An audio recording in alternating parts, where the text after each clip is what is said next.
Hello everyone, this is my YouTube channel. Don't forget, like and share, subscribe, and post notification bell for updated new videos live streaming to Sinanor ka. Thank you so much, kabisa sa ata. Sa mga kanila na ampay dahinan mo, magwa dahil rin na matanong ito na lang kumon. Kaya kung di sila magtanom, di sila magkakuha nga. Hindi sa bukuag.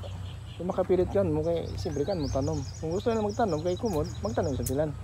Kaya sa intindihan mo kamangon sa bilan. Ayaw, di po yun. Oo, kami yan. So, tama. Tama yung plano. Pila sa lang yan. Masok mag-1 lang. 500 meters lang. Ano-unon. Duro eh. Pero patag yan. Patag? Ganto sa babaw. Okay, baling yung diretso. Oo, ito. Ang unahan lang. Okay, area eh. Kaya magtanong ko anong saging. Ako, mad yung saging oh. Tambok yung saging. Alam mo yun. Yung mga kapas yung gamit mo ngayon. Ayan si Jeep eh.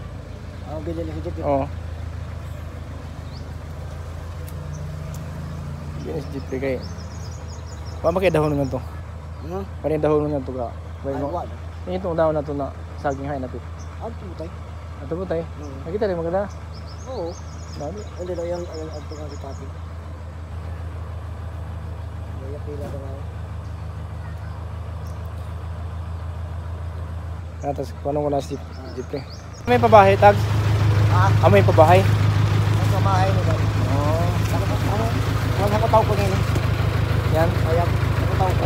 Ito po babahay po na ano, pinsan ko po na bigay sa kanya mga maintenance dito.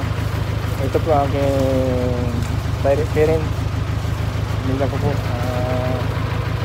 Ito po ang amin nga mga magtanim kami ng niyog dito para po sapalan po yung nadaanan po ng Bagyong Pablo. Yan guys, tanim tayo ng niyog para ito paano makaharvest pa tayo, lupin ng Panginoon ay makakain pa tayo ng butong nito. Dami pong naitanim natin na niyog. Ito po sa area na ito. Yan po pabahay, pakita natin.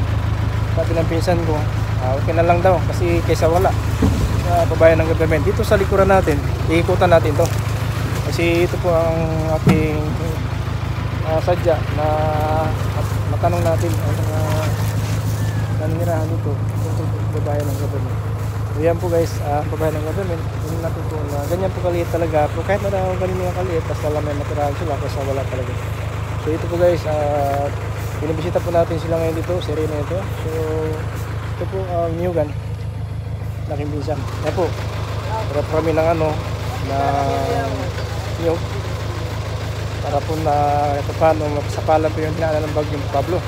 Kasi makita natin sa likuran, marami talaga ang nabutas po ng Bagyong Pablo. Yan po. Marami po nabutas na kailangan sapalan po ng bagong tanim. Para po na kahit paano, lubi na po yung makaharvest pa ang ating pinsan dito. Yan po ang ating pinapakita ngayon sa ating YouTube channel.